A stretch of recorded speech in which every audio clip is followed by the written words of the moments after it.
Well,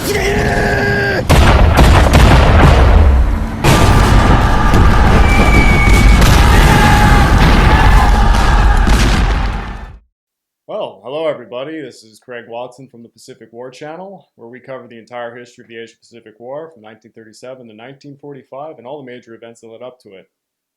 This is kind of a sequel, I guess, to a podcast we had done earlier, although this will be pretty much standalone, but I'm joined here again by my friend Ian. How are you? Hello, everyone. Not too bad. And, it had recently been the anniversary for the D-Day landings. Was it the 80th anniversary? Yeah, 80th. So it was like we were trying to do a comprehensive D-Day podcast. We just talked about it, but I feel like I was running off to work that day and I felt rushed, and we didn't even get close to finishing the subject. We touched everything except for the D-Day landing. Right? Yeah, we were just a little bit all over the place itself. And I wanted to ground this a bit more, and since 80% of this audience is American, I thought it'd be a great idea to not talk about Omaha Beach. So give them something different, Not everything is Saving Private Ryan when it comes to D-Day. I know that is the most popular and most well-known. It is a great reference, though. It's a great movie. I watched it, actually. Tom Hanks. I watched it, not on the 80th anniversary day. Maybe I watched it a few days after. It still holds up. It's a great film. The greatest thing about that movie, and it's not something that people think about often, is that yes, it shows the D-Day landings, but it also shows the couple of days after D-Day that. plus and one, it's two, Tom Hanks's unit is going to go save Private Ryan, and he's a paratrooper. They're further inland, and it just shows how outside of reinforcements they were. Yeah, exactly. They would get bogged down by German units. And you ask the average Joe, they understand D-Day landing. They think to themselves, oh, there's a bunch of ships and they land and then there's a fight. But no, there was this extraordinary paratrooper operation that precedes it. There's all sorts of things. Wasn't it was the largest paratrooper landing at that point? And it was insane. And those guys are the guys that put their necks on the line, because if things, went south, they were done. Yeah, you're surrounded without any support. Hey everyone, I just wanted to let you know I now have a Patreon account found at www.patreon.com/thepacificwarchannel. Over there you can find exclusive Patreon episodes and podcasts based on suggestions from patrons, and other benefits like early access to all of my content, live hangouts, your name in the end credits, and much, much more. So please go check it out. Especially if you're a commando, because remember Hitler had that, I don't remember the order number, but if you were found and you were a commando, you were just executed. Because they weren't treated, like a regular unit.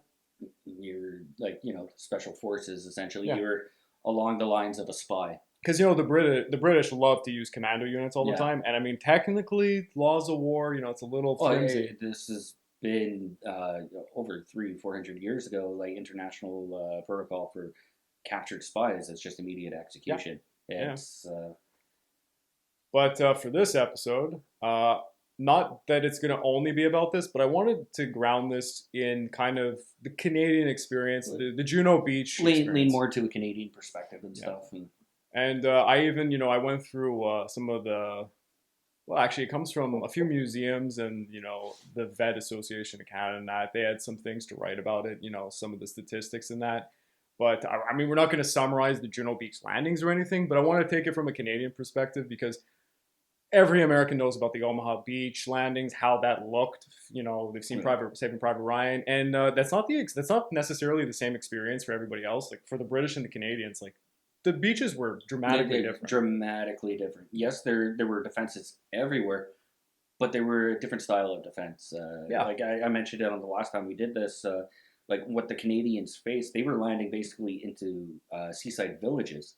Yeah, especially Juno Beach. The Germans had been fortifying these villages with trench networks and underground bunkers and stuff. So it turned into a house-to-house fighting, going through trenches. Not only do you have those concrete and steel bunkers, machine gunning you as you're coming in on the beach, but then you got to fight door to door through the trenches. It was a very extensive network of defenses. Yeah, and Rommel even had a bunch of places flooded out so that it would make the approaches that much worse because you'd be in an elongated pathway in like knee-deep water in some Yeah. areas. It was really rough for those guys. But yeah, for those who don't know, I mean, God, the United States. I said this in the last episode. There's an entire other operation going on in the Pacific, which is in another enormous amphibious assault. So technically, the states simultaneously put out like 200,000 bodies that were going to invade and perform beachheads. Yeah. But over here, we have multiple nations that are part of D-Day landings, and we're seeing like, I'll just pull up the figures because the figures are extraordinary for how many boats, how many men, and everything. Yeah. So Well, it was the largest flotilla assembled to that point. 156,000 soldiers, 6 divisions, armored units, Yeah. 5 beaches. It's about 100 kilometers of coastline. And there's also, of course, the paratroopers are going to be behind lines. Paratroopers, the how would you call them? Like the glide troopers, the gliders. I don't know if they get a designation if they're just called paratroopers, but the guys who are coming in on the gliders, which is the bulk transport for a lot of these guys, they're to go in first. And for the Americans, you got Utah and Omaha Beach. The British, they were going after Golden Sword, and us Canadians, we had Juno. And for the Canadians, there was going to be about nearly 15,000 Canadian soldiers landing with the boats or parachuting into France for D-Day. And just in the initial operation, the initial, of course, over the days to come, a lot more than that. And more or less, if you look at D-Day, it's in 2 large waves for the Juno Beach landings because unlike Omaha, which is kind of this one giant thing, really bloody, very costly, a lot of casualties, but afterwards they had a breathing space, and they're going over kind of like plains area, whereas Juno's it's nothing like that. It's completely different. But Juno was an extensive network of defenses, but also there was a great amount of German armor in the area. Yes. And it's not well known, but part of the Canadian spearhead is we brought a lot of armor, Canadian armor, over ourselves, and there was a lot of early casualties there. Canadians coming in with the armor, moving past the villages and then into the more open terrain, and it's just German units everywhere with Panzerschracks and 88s, anti-tank artillery just placed everywhere, and it was a very tough fight for the Canadian armor to push forward. But it was considered one of the most successful spearheads of the day, and the next couple of days after was the Canadian armor push. In fact, the Canadians kind of got a reputation those first few days, upsetting the Allies because we were becoming too successful at great cost, mind you. But we were pushing too far, and the rest of the Allies couldn't keep up with the momentum that we were starting. If you look at it in the context of what happened in the Sicilian and Italian campaigns, for those who aren't so knowledgeable, in general, to brutally summarize, the Americans and the British basically took the routes that were on the left and right flank, so on like the coastlines going up these peninsulas, whereas Canadians, we had to do like a direct through the middle approach. Yeah. And it was I'm just going to say it was intentionally done to steal the glory away from Canadian troops because, it's just like the classic Patton Montgomery thing. They were competing for who can get the first year. And us, we didn't consider it a competition for ourselves. So we're doing our duty, Like we're always getting the shit end of the deal. Yeah. We're just like Anzac or the Indian troops under the British. There's a reason why we picked up the reputation. The nickname from World War I as the Crazy Canucks. Yeah, is because we'll think outside the box, use unorthodox ways of tackling an objective, and usually we move faster than it's perceived possible. But not like superhuman speed, but logistically, we start moving our units fast, and we love to hit and run, and that crazy Canuck style carried into D-Day. Like we were just on the move, definitely hitting. Like we had the Germans like. I don't think they expected such determination that day. And out of all the groups that are going to be involved in the D-Day landing in Normandy, technically Canadians are the only ones with real experience because of the tragic failed Dieppe Yeah. raid. That I mean, the Dieppe raid, it's so important for D-Day itself because you think about it, it's the lessons that we learned. Yeah. It's a brutal lesson that the Allies learned because we were, yes, England had tried other operations as well, but Dieppe was perhaps one of the largest amphibious landings up to that point in the Atlantic, and just trying to see like, okay, how do we make a beachhead? And fortunately, it came at the cost of 14,000 Canadians. It was quite a bit. Yeah, so it was codenamed Operation Jubilee. It's Churchill who had this is a brainchild of Churchill, I think. The Dieppe raid. I mean, yeah.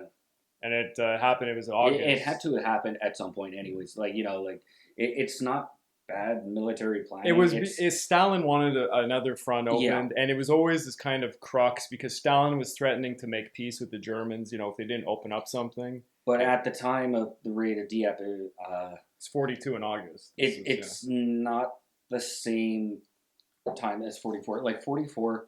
That area, that entire area, it's Allied dominance in the Channel, in the Atlantic. Air superiority isn't even in question. 42, the Luftwaffe is still strong, it's still powerful. The Atlantic is still a brutal. Still slugging it. Still U-boats out there. And I mean, you were asking about the casualties. I just looking at the figures here. 6,000 men who landed because. The issue is they landed, but they got trapped. But it was like Gallipoli in a sense. Yeah, it's been linked to it. They couldn't even get off the beaches. It was a slaughter. So 6,000 men they land.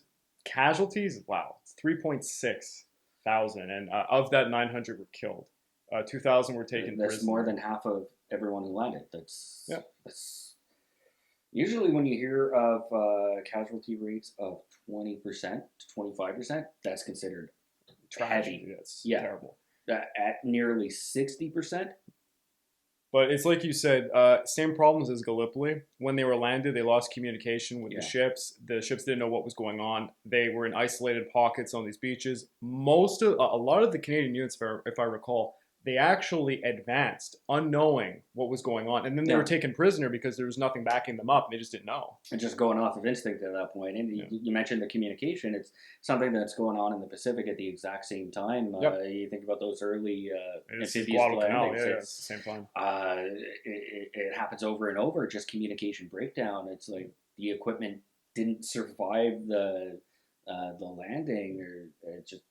And, the only thing that they had going for them is, at that point, the Atlantic Wall, even though the Atlantic Wall never was really built formidably, like, there was pockets of it, but it was never fully built. But it's like the Maginot Line. It's... Yeah, well, the Maginot Line, where it was, did stand the test of time, just no one went against it, obviously. No, they actually did, though, when they were going around and through the Ardennes.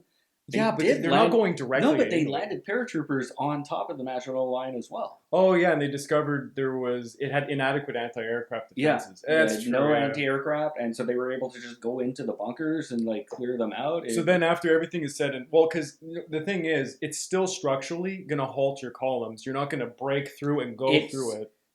You can't go through it with an armored column. That's the thing. And you need to. So the whole idea is if it halts even for a day, you can get all your units in France to come over, so it was still going to serve its function. Like, the Germans would have not won. No, because the way the French had because France did have the largest armored they would have destroyed army in the world. Like, they outnumbered the Germans 3-1, and they had better tanks also. Yeah.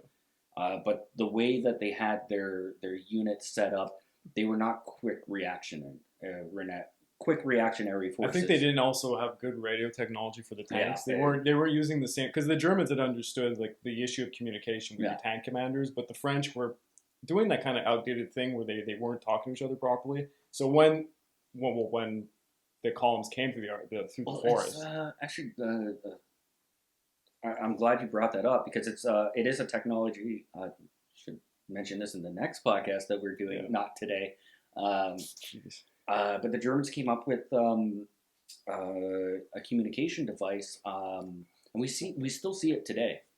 and it's where it's attached to the throat itself, so Oh that yeah, when yeah, you're yeah, yeah. talking, it picks up the voice coming from like your body itself. Because if you just have like a microphone outside, it picks up all the ambient noise that's happening in Yeah, a yeah, I've tank. seen the yeah. So like the Germans had much clearer communication within their Panzer units compared to the Allies, and that was the entire war. So like, you had very successful Panzer units that were in key communication with each other, and they could like plan things on the fly, like focus fire this objective, focus fire that, move right, move left, this or that, Sure. and no breakdown in the communication. Whereas Allied armored units, sometimes it was like a fog of war, like the battle starts, and it's too loud, you don't hear anything.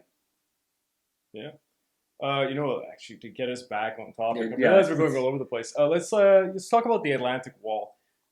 So, the the Axis had this grand idea that they were going to build a defensive fortification touching like northern Norway all the way to like southern France and a wall around Europe, yeah, it's like the Atlantic yeah, Wall to cover Europe, and it never like they built pockets of it, but it was never going to be a real reality. They didn't yeah. have the concrete alone. They didn't have. It's like in Pacific Rim, build a wall to keep the kaiju out. It's ridiculous. It doesn't work, anyways. Yeah, Well, that's where the inspiration came from. but despite that, especially with Rommel kind of innovating a little bit, they did build a lot of it, and the places where they thought the landings might occur. And if you watch Saving Private Ryan, you have the images. They have the concrete bunkers. These are Yeah. heavily fortified. They're housing artillery, full machine guns. They got coastal batteries to attack any ships that are coming in.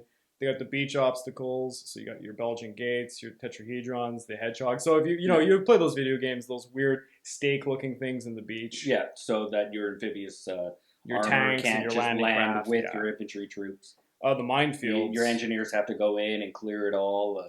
Yeah, the minefields were insane for D-Day. I mean, like that like just the minesweepers that were going in Yeah. with the ships, like they lost so much to We mines. touched on that in the last one, but yeah, there were actually a lot of losses from German mines. I think I briefly mentioned like they had a mine, a very low depth mine that had like an advanced magnet, and when a ship goes above, then it rises up. So it's immune to minesweepers, but it would only like rise up to a certain weight of a ship. Yeah. And of course, they manned it. They had permanent and semi-permanent units. So there was garrison units, and then there was mobile units that they were kind of putting in every once in a while when they thought this might be the hot spot, that might be. Because the Axis, they had a good idea of when D-Day was going to occur, but exactly where these beachheads were going to form. Exactly when, exactly where. I mean, they figured it was going to be the closest location given the English Channel. Like, so they were like expecting, was it Caen? yeah. It didn't which is end like up the being shortest distance between England and France. But I mean, they were making guesses, but they sprinkled units in every possible location. But there was the plan at any point they could link up, react wherever they figure out where the beachhead is happening. That they could muster all forces to react to that within a day or two. Yeah, here we actually talked about that a bit because famous General Erwin Rommel, he's given command of this, and he kind of butts heads with a lot of his other commanders about how are they going to go about the mobile defense, because I always mix this up. He wanted it, I think, close to the coast, and they wanted it further in the interior and not as concentrated because they were fearing that Allied that aircraft or anything would just destroy them, which, yes, they would. Fair, yeah. Because, I mean, the air superiority for the Allies, it's like 8,000 aircrafts against maybe 1,000 Axis or something. It's insane, like how much. 8,000 is, and we're talking day bombing. That's a generous understatement, perhaps. Like what the Allies have on hand, air power at the time. And we're talking it's uncontested. We're talking Lancasters B-29s. We're talking day bombing because they don't even care anymore. They're just bombing them. What the Luftwaffe is able to sortie at the time is, I want to say pitiful. But it is pitiful compared to the former glory of the Luftwaffe. At this point, the Luftwaffe is a shadow. They're green pilots. They're going up against the Allies, and these guys have been flying for 4 or 5 years now. Like they're going up against Allied aces. Like, And they're losing on their own ground. And remember, this is at the forefront of radar as being like your number one instrument. Mm. They should have the advantage whenever aircrafts are coming over. But German radar is it's kind of it's not shit, but it's not as good as the Yeah, British. The no. British really nailed radar in Yeah. World War II. And the fact that they're losing even on their home ground is pretty embarrassing. Like, it just goes to show the capabilities had really dwindled. Much like the Japanese, they had lost a lot of their pilots. But also there was a different mindset. Like you think that, like for the Allies, it's all about liberation. It's about Yeah. bringing like freedom and peace to the world. For the Germans, I mean, not for they're Churchill. they're defending an area that's not even their home. They're defending France. No one cares. Like the German people don't care about France. It's just additional territory for them. They're not fighting for something they believe in at that point. No. I mean, they're defending, I guess, planned democracy. What would they call it? Managed democracy. Managed Outright democracy. hell divers. Yeah. And so for Rommel, he orders a placement of millions of mines, which you already mentioned. So there's a lot of beached obstacles. Oh, something that Rommel came up with. I think it was called the Rommel asparagus. It was these stakes in the ground to catch the gliders and the paratroopers that were coming over. Oh, And it so- works. So when they're landing, it just shreds it? Yeah, so they would catch a lot of the things that were coming over. It was these enormous obstacles for paratroopers and gliders, and apparently this did a lot of damage. God. I'm just imagining in my head right now. Because remember, like, they're coming at that's night. Eh? yeah. The paratroopers and gliders are coming in at night. stuff They like don't see that. them. Yeah. So this was a nasty surprise, and it was Oh. Rommel's special little thing because he got credit for making this. He also, I have my notes here, advocated for placing his armored units close to the coast, like I said, to counterattack swiftly. But his other German commanders, particularly Gerd von Rundstedt, he wanted to place these with the reserves not so close to the coast, so that they would be more strategically flexible. But basically, like I had said, I can understand the merit from both. Yeah. If you're concentrated, like, okay, you're keeping your division together, easily spotted by Allied air reconnaissance, and yeah, you're just gonna get focused by. the problem, of course, is of course, we're looking at this. Whenever a beachhead is performed, you're going to get your counterattack, and you want your mobile reserves ready. The problem is when the Allies have such unbelievable air superiority, you're not going to be able to perform the counterattack properly, because as soon as you concentrate any amount of that armor, they're gonna bomb you.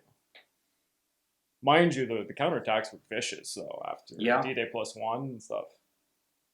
It's really. I know they've been fighting in Italy, and so I was about to say, it's the first time we start seeing Allied and Axis armor going at each other in Europe. Well, North Africa. But in, I guess, like the European homeland, like the big powers, you get France. Well, Germany, I mean, you know what? The commander here is Rommel. He fought the whole most of the North African campaign against British and then American armor. Yeah. So they understood his armor. He understood their armor. But again, the Panzer IV, just the Panzer IVs that they're going to see, like any of these smaller medium tanks are not going to stand also, up. this is the first implementation of the Tiger IIs that the Allies have seen. Well, there's not a lot of them though. Not a lot, and honestly, like I love the Tiger II. It's a beautiful tank, but it's impractical. But it also, there's anything Allied armor can do against it. It's like saying, "Oh, I really like the Mouse tank," but come on, that's ridiculous. The E2 and the Mouse. For those who don't know, it's like a ridiculously large, oversized tank. It's like 3 times heavier than a Tiger II. And that was another one that Hitler had a hand in, right? I think he had asked for something grand like that. His generals were asking for more, just like basic Tigers, or actually they were calling for more Panthers. Tank destroyers too. Tank destroyers. The tank destroyers, the Panthers, were proving to be the most successful armored units out of Germany. But Hitler is like, no, we need bigger and better, and that's like he emphasized the Tiger II program, and then okay, the E2 and the Mouse, just keep making it bigger. It's ridiculous. The Gustav gun. It's like, yes, it can survive like a hit from an enemy armored unit, but any air power can just drop a bomb on it, and it's done. Or that's why Hitler was a bad commander.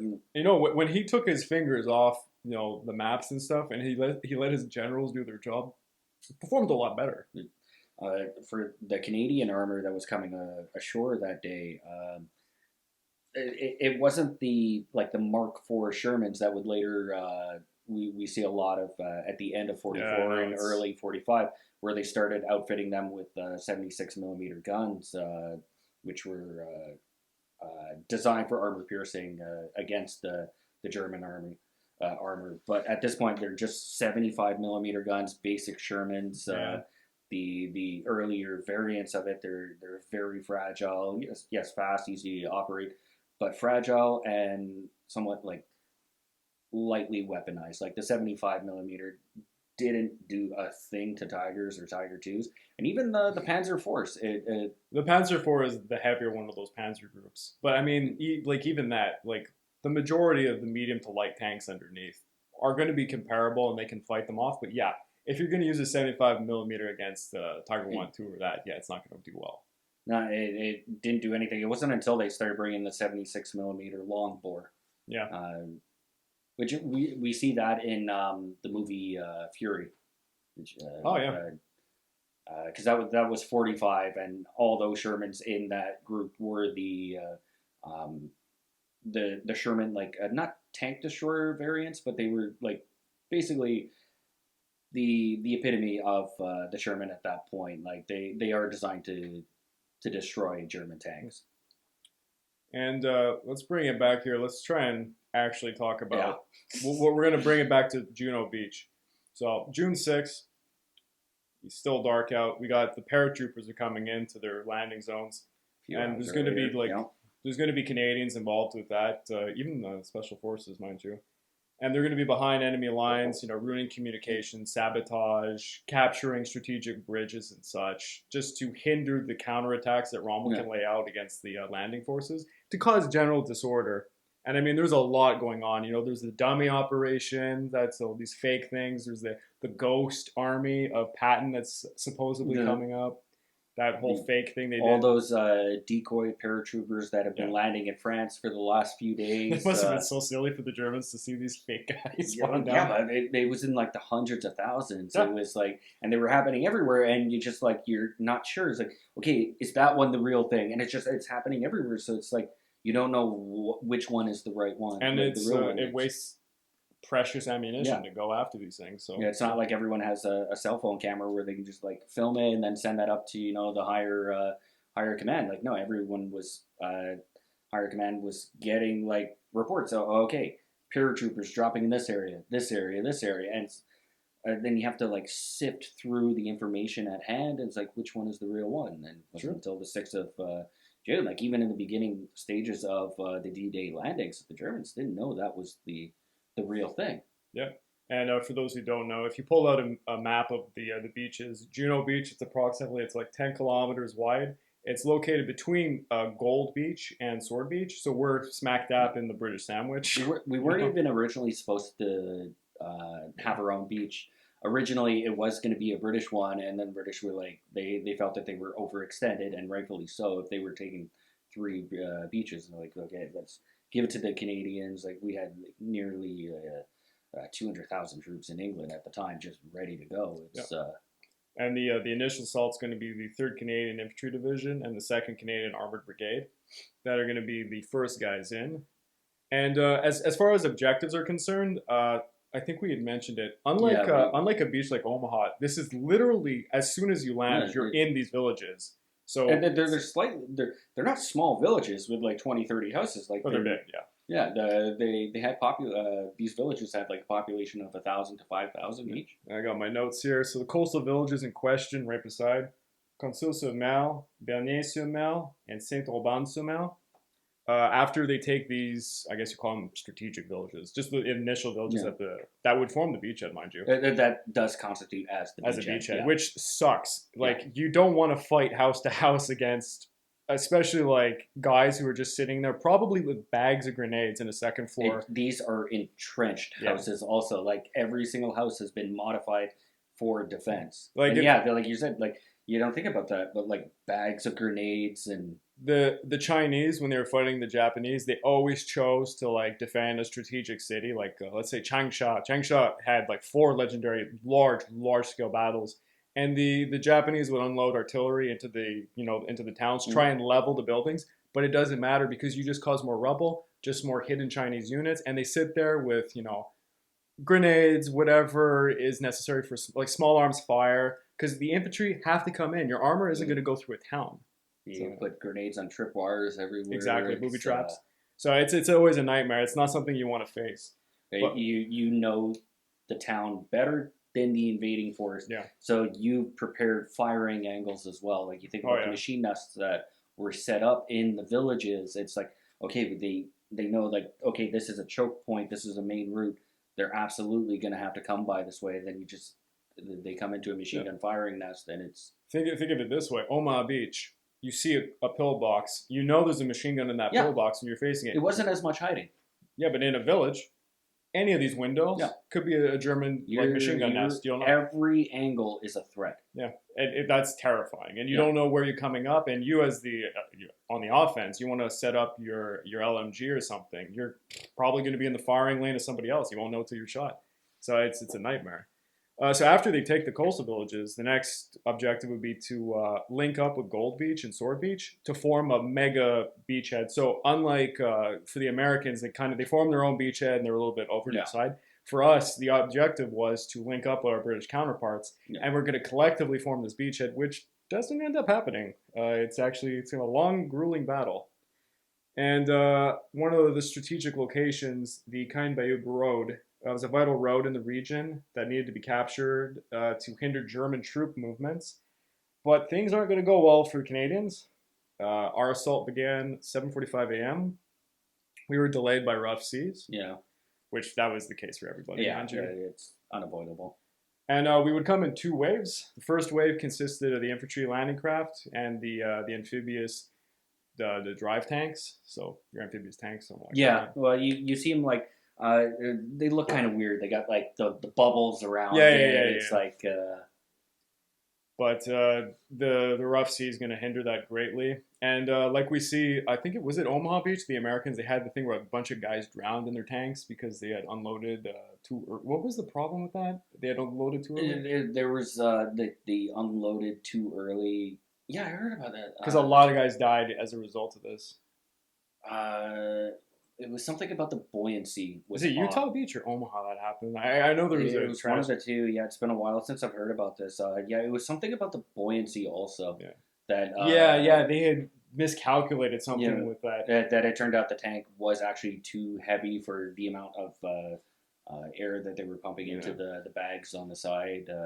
Well, unfortunately for us, because these are amphibious tanks, mind you, they get swamped too. It reduces the tanks aren't able to follow up with the infantry, that's a classic thing that always happens. So the infantry are going to get really gunned down. The second wave is going to bring additional infantry tanks and the engineers who are going to build the beachhead. But by that point, you should have secured most of the areas. So like everybody else, you're facing the same kind of beach obstacles. But the engineers are also going to make makeshift demolition stuff, but also through demolition they'll make areas like this could be a triage area. Blowing craters into the ground where then you can create cover and then you can bring the wounded into there and stuff like that. Like the engineers aren't just there for clearing. No, they're the guys with the Bangalore torpedo shits and blowing things up. We're Canadians at Juno Beach are facing the same thing: the barbed wire, the mines, anti-tank ditches, everything, anti-personnel obstacles, every little goodie. The unit that we faced, the primary unit, was the German 716th Infantry Division. Not the most elite or anything, but definitely probably have more experience than our boys, because actually the Canadians that ended up going didn't. Was it like they were out of Saskatchewan, and this was their There's first. There's Winnipeg Grenadiers involved. There's Highland. This is a lot of Allied troops at the time. This is their first taste of battle. Especially when it comes to amphibious warfare, because there's only been a few landings. Operation Torch, Operation Husky. So it's but they're really small in comparison to what's going on in the Pacific, where it's not the same at all. The Marines and the Army out in the Pacific, and there's no Marines they're in there. 2 years in. They're craft troops at this point. They have the experience of the landings and stuff. Yeah, but for the first day, Canadians, they end up capturing the coastal villages, which, I mean, this the instant thing that you're fighting in. So it's not like, oh, there's the beach and then there's a village. It's almost the same thing. And it's like we said, it's intense house to house fighting. It's really bad, a lot of casualties. But by the end of D-Day, not D-Day +1, Canadians, we managed to secure that, and we're advancing further inland, but we're a bit slower than everybody else because we had to deal with the villages. So the counterattacks are much worse. For us. There was actually a lot of German armor in our sphere. I have the number here. Suffered 1,200 casualties on Juno Beach, and that reflects, the intensity. And I know, like, you look at Omaha Beach, and Omaha Beach had the big casualties. That was where you were facing the strongest defensive line, but after you got over it. It was like a percent different. Yeah. Between Omaha and Juno Beach. It's like, I know everyone says like Omaha Beach, like that was the absolute carnage of the day. The casualties for the Canadians, it was only 1% less. Yeah. And when you think of it, that's absolutely the same carnage then. Yeah. It's the same beast, just in a different layout. Percentage-wise, yes. Percentage-wise, yeah, okay. There was more on Omaha, but for what was there on Juno, faced the exact same casualties. And to just go into a little bit of specifics here, because I can't summarize all of the Juno Beach landings, but I'll go in because there are sectors. For Omaha, though, it was the initial landing, though. That was that's the difference. They did have extremely heavy pillboxes and stuff. It's like Saving Private Ryan shows. It is like Private Ryan shows, like not even getting off the boat. And a lot of guys are gunned down right in the transports, Yeah, because all those MGs, they just have them all lined up, and then you just like 2 machine guns focused on one boat, like you clear up everything inside before the door even drops. It's not like that. And honestly, I would recommend people, if you want, look up some of the pictures of the beaches, because obviously they stand to this day. It's so different. The Omaha, Juno, Gold Sword, and all, they're very different approaches. And you can see like where there's benefits to going like how you would walk up and approach. But yeah, I mean, our grandfather certainly had a rough time. My grandfather wasn't there for the initial landings, but his unit came in a couple days after. Yeah, my grandfather was in the Navy, so he was just sitting on the boats. Sitting on a boat fishing, Yeah, he's just. Those Navy boys. It's Navy boys. He was painting his nails. No, I'm not gonna say that shit. No, I love Navy. I have nothing but respect. But there was one sector, Mike sector in Juno Beach. Canadian soldiers, they were scheduled to land there. And it was a wet, cold day. They felt confident. I'm reading here from some notes because I found it off of a veteran site. And in the Mike sector, most of the 1st Hussars tanks managed to get ashore in good order to provide covering fire as the Regina Rifles touched down at about 8 a.m.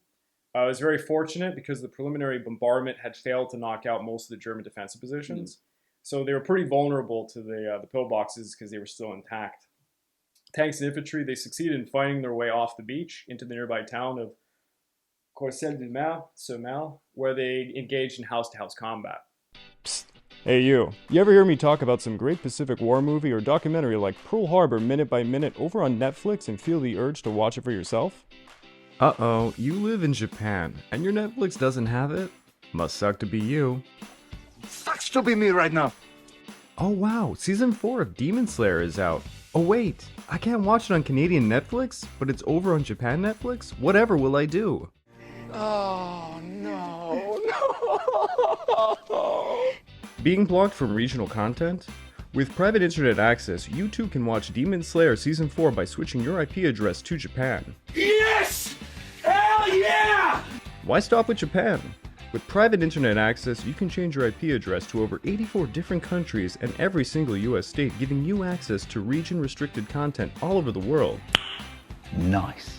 Many websites and services like Netflix are only accessible depending on your physical location, but private internet access helps you overcome these restrictions. Think about it. Without private internet access, it's like paying for a TV series and missing out on the latest season. Shots fired, Demon Slayer on Canadian Netflix. Is that like a personal attack or something? Ever fear people are gonna find your Google searches? Banzai!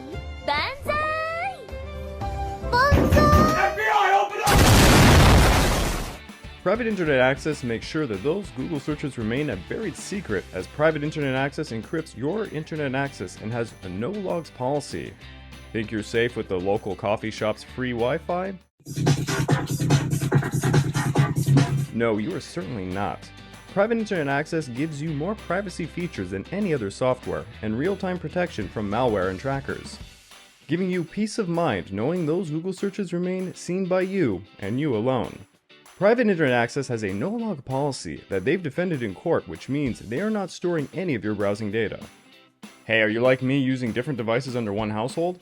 Private internet access is available on all platforms and protects an unlimited amount of devices at the same time. I personally use private internet access to unblock movies and TV series from all across the globe, and I sleep easier writing scripts for my YouTube channel and others knowing my data is secure. Look, this is a no-brainer. Sign up with my link in the description of this video to get 83% off, plus 4 months for free, so it ends up being only around $2 per month. Signing up for private internet access is risk-free. There's a 30-day money-back guarantee, and 24/7 customer support is available. So don't forget to click www.piavpn.com/the Pacific War Channel, and a big thanks to Private Internet Access for sponsoring this video. Now, it was a hard-earned victory.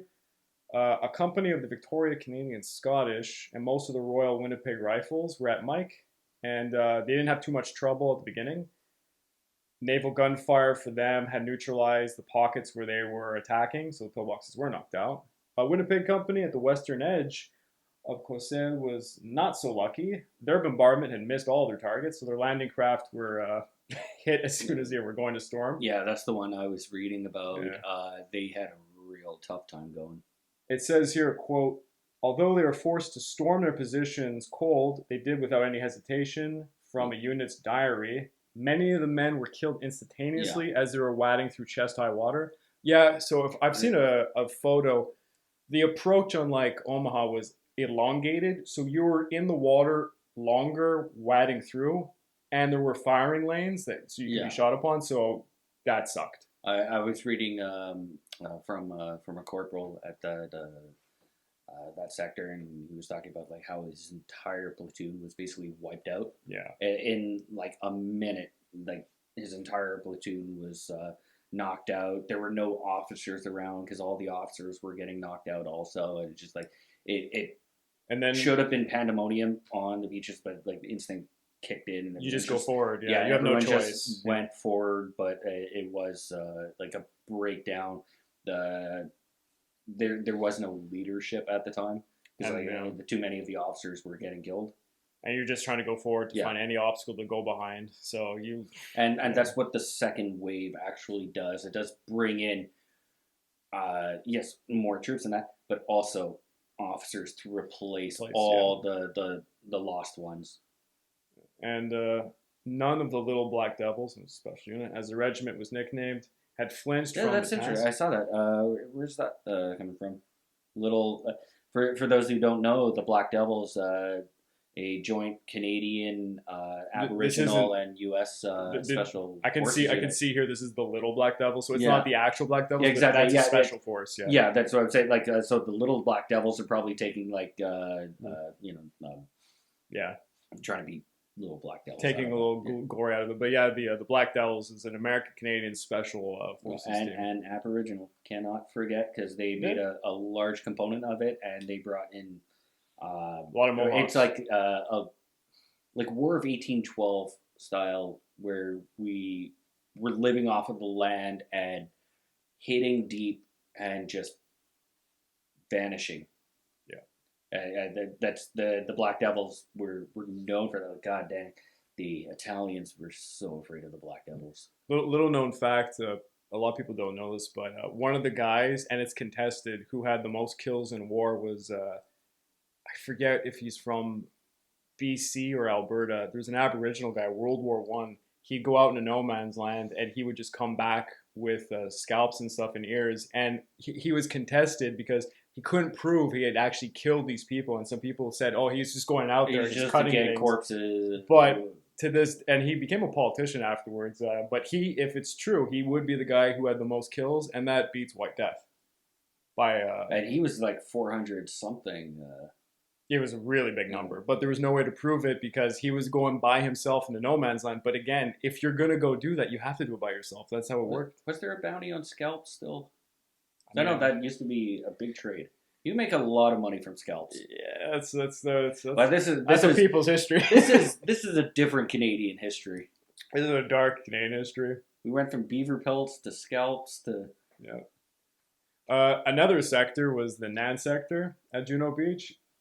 The North Shore Regiment and the Queen's Own Rifles. They encountered enemy gun emplacements. They had survived the preliminary bombardments. So yeah, I'm just gonna say for Juno Beach, apparently our naval bombardment didn't work so well compared to the other ones. So I was looking like, what was our battleship?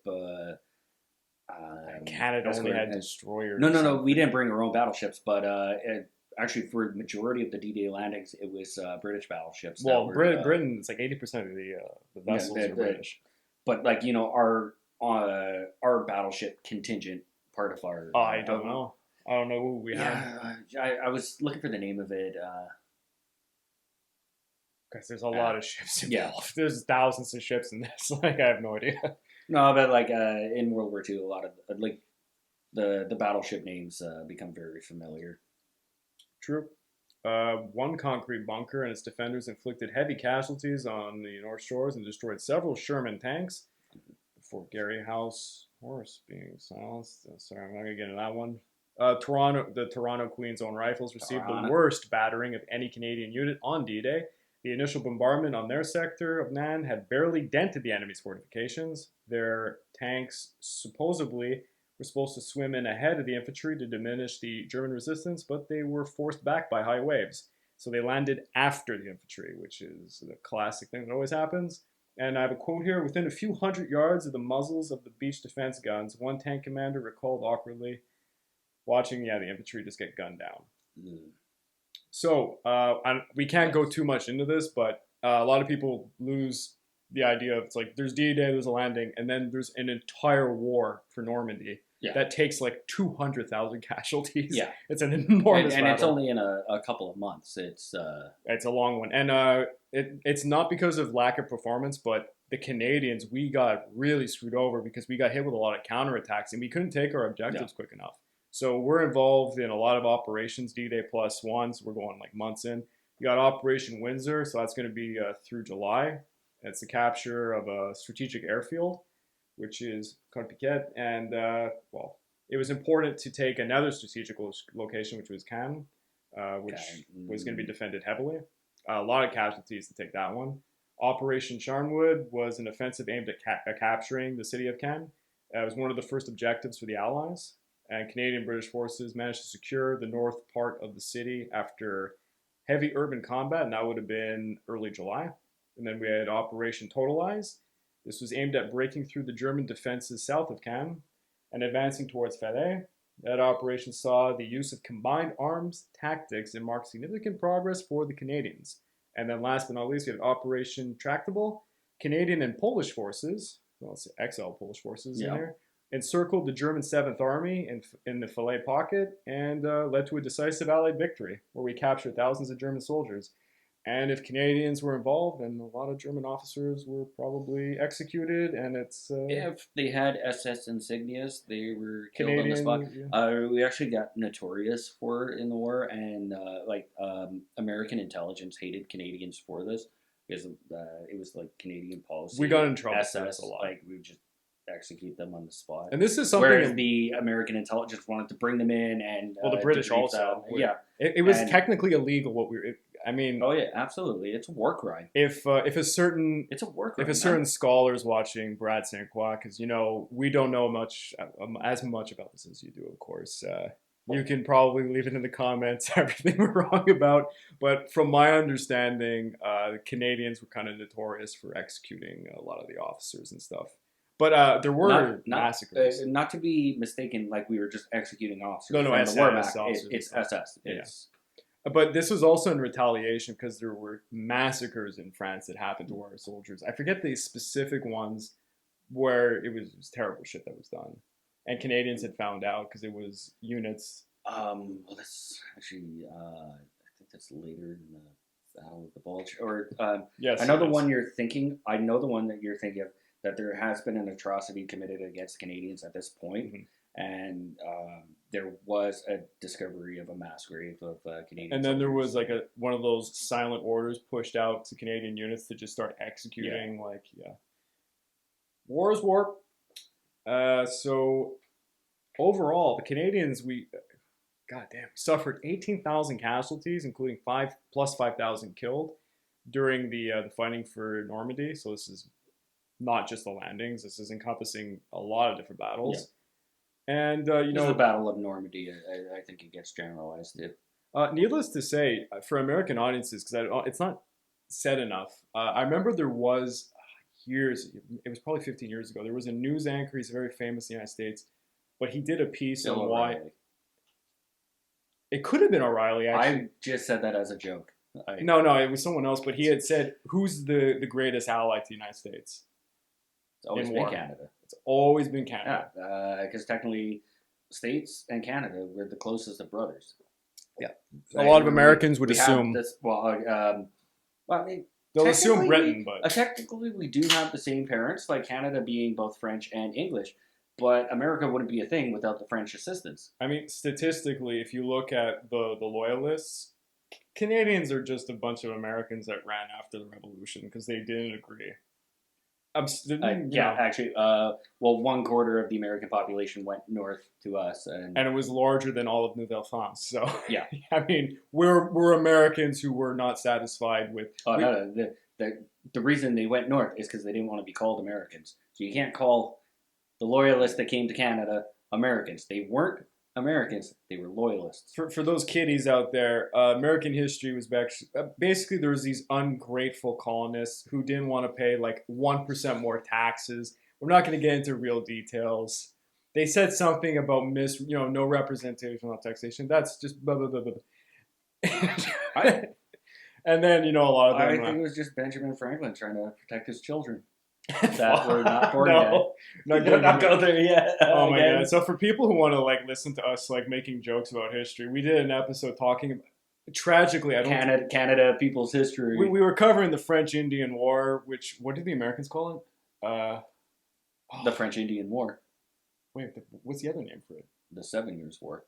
Okay, the Americans don't call it the 7 Years War. Yeah, they call it the French Indian War. Okay, that's what we call it the 7 Years' War. It should be called the 7 Years' War, even though it's but because for the Americans it was just the French and the Indians, and it didn't really encompass. They didn't care about what was going on in Europe. Needless to say, there was this show that was on in the 90s that taught the Canadian population about Canadian history. It's all propaganda, by the way. And they had actors playing these famous characters, and they got this guy playing Benjamin Franklin, and his speech is just so funny. It's just that entire line, the way. And if I may be allowed to say it, if I may be allowed, they're killing our children before they're even born. I'm that's a crazy So he's accusation. He's referring to the Ohio Valley, and it's if we don't take the Ohio Valley, then basically we're not even populating here. So they're killing our children before they're born. Spoken in classic Benjamin Franklin oratory fashion. No one has any idea what we're talking about because only Canadians who were plus 30 years old would have even seen this. And it was a fantastic show because it's funny as hell. It was back when majority of television was still public. For Americans, cable was just getting off at that point. Yeah, for Americans, think of NPR. It's NPR. It was NPR. Yeah. Oh, NPR is. Oh, that fell apart now. We have our CBC. What's the American equivalent? It's the NBC, or is it ABC or Fox? I think it's this point. I think none of them actually count as that. So CBC, it's our Canadian Broadcasting Corporation. It's a crown corporation, meaning it's government subsidized, run by the government. Absolutely. It's run by a certain prime minister, and it's exclusively a mouthpiece for him and his party. But whatever. You might find more truth now in North Korean news. Than our CBC. Oh man, I'm gonna get canceled for this. Actually, there's probably not that many Canadians who watch this.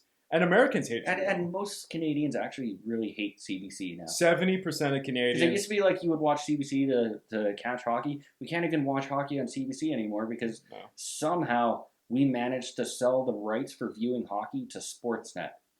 Yeah, that's wild. Can't even That's wild. playoffs going off, and we can't even pick up a game unless you're subscribed to Sportsnet. Hey, that's why we don't own cable. Like who our age, no one owns cable TV anymore. It's a dying breed because us YouTubers are taking over. Hopefully, so you can get incorrect history where two drunk guys just tell you about Benjamin Franklin talking about how the French need to be destroyed. If the expression may be allowed. Okay, so I got to get that quote again. if we were gonna finish this up, what would you like to say about D-Day overall? Like, why is it even important for, let's call it the Gen Zs out there? Why should they learn about D-Day? I mean, well, Gen Z just needs to learn more because I think In general, yeah. Yeah, just in general because I know. Okay, I'm gonna sound like a very old person, but I find Gen Z isn't very inclined to learn a lot of history. Our generation wasn't either. I know. The millennials know better, but time is passing fast, and the less we keep up with passing on history accurately, it will be forgotten. And the tragedies of World War II is something that should never be forgotten because it was an entire generation of men and women that served, and their lives were uprooted to go to war. And if we do not remember, if we do not pass on that knowledge, then we do not do them justice. And D-Day is so important because it's a massive allied campaign. Like, you think about how many nations were involved to make it happen. And it was yes, we had been in North Africa, Italy at this point, Sicily, but this is the first opportunity en masse landing in mainland Europe.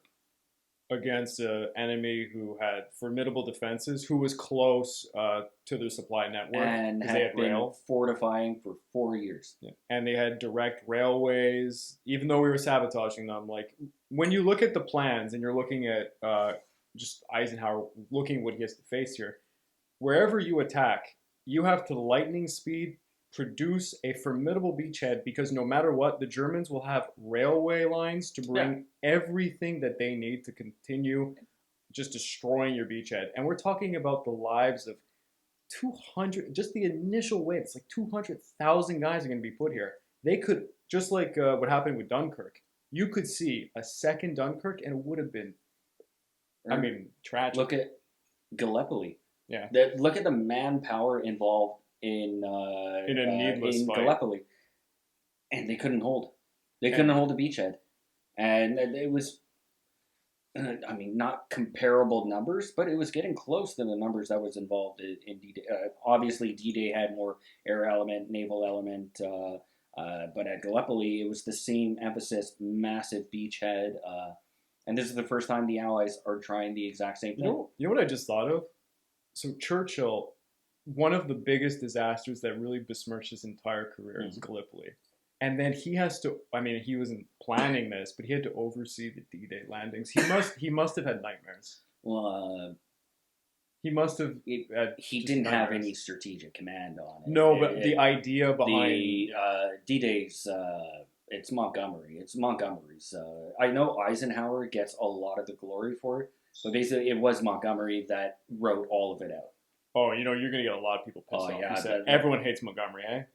Talking shit about Monty is a pastime for people. Everyone's a Patton. Because Ian, you're not. He's not on Twitter. I'm a loser who has a Twitter account. I'm on X occasionally. Oh shit! I'm calling it Twitter. Excuse me, on X. But if you, because all I follow is other history guys, and the amount of Montgomery shit talking on X is ridiculous. They always have some new thing to complain about. And there's a lot of Patton fans, eh? There's a lot of people talking about how great he was. I'm like, come on, Patton wasn't that great. Patton was he's a superstar. He was the rock star general. You know, Patton's the MacArthur of the Atlantic. Yeah. You know, he had class, he had style. But also, Patton's famous for saying one thing: He said the Allies were fighting the wrong enemy. Yeah, he said we should continue to Moscow. Oh, no, but he said we should have been allied with the Germans to fight the Soviets. Well, he's right in some ways. I mean, Fascism was a threat, and then now if we're going to get into an argument, what was the bigger threat? Fascism or communism? Both of them are threats. both of them are threats. But unfortunately, we allied with one of them, and the person who was overseeing a good transition with them passed away too early, and his successor did not have the same relationship with Stalin. If FDR had survived, Yeah. do you think because he was doing backdoor handshake deals with Stalin, With which Stalin, were they working, had a personal relationship at that point. they were working because Stalin and him had a mutual respect, and they, if you, and this is going deep into the weeds here, Truman's stance, how he approached Stalin from the very beginning, was extremely aggressive. He was like, oh, Insulting, okay, yeah. Stalin is a child, and we have to treat him like a child. And Stalin was naturally offended by that, and they eventually turned into enemies. Yes, the Cold War began because of that. Because there was going to be a Cold War regardless. What it would have looked like. But between Churchill, FDR, and Stalin, the way they looked at it, the way the pie was going to be divided, they were civil about it. I think Stalin. But when FDR was out of the picture, then Stalin's like, oh, I can push for more. And then Churchill's also pushing for more as well. Everyone wanted more from the pie than what the original plan was. Do you think Stalin would have given up some more territory? Yeah. Like to Poland? To FDR, absolutely. It's not that he was afraid of FDR, but FDR had been proven a military president. It's all quid pro quo. What would FDR have to give up? How would you appease Stalin? What would he want? They had already had that conversation. Dividing up Yugoslavia and Greece. Greece is a wild one. They were almost communist. Greece was supposed to go to the Soviets. I mean, they almost did. That was a brutal little war. They almost went communist. The original plan for the pie was Greece was going to the Soviets, which the FDR would not have that, and Churchill didn't want it either. But Churchill didn't have enough say. Well, Churchill was a shadowy guy. He just wanted to keep the empire intact, which he. Well, also, at the time, the heir to the throne of England. True. What's his name? He was the Prince of Greece. He's not the heir. Yeah, Prince Philip. I mean, Elizabeth being his wife, and she's the heir to the throne. You can't give Greece to the communists. Can you imagine? Can you imagine a communist Greece? That would just be weird, eh? What would that in my head? And I know it was very close. I've read a little bit about it, but that's that would be it would there would be a war immediately. That wouldn't be a Cold War. So just like the people in that region, Italians, they wouldn't stand for it. There would be no peacetime. Since we've completely gone off topic and we're going into the weeds, I would like to thank you again for being here in person, Ian. And we are not directly filming a podcast immediately after this, where we're going to be a little bit more trashed, actually, because the second one's always, and no one knows this, the second ones are always a little looser. And we have everyone's favorite friend, Justin. Oh, he's going to be so grumpy. Yeah, he doesn't want to be involved in this. I can hear the babies going off now. Oh, yes, I'm a recent father. My baby is screaming in the background. If you can hear that, I do apologize. I will try to instruct him. Now there's birds. Now there's babies. Birds, babies, and beer. Birds, babies, and beer. Man, that's a country album right there. That should be a decent podcast title. Well, thank you, Ian. Yeah. And this has been the Pacific War Channel. Over and out.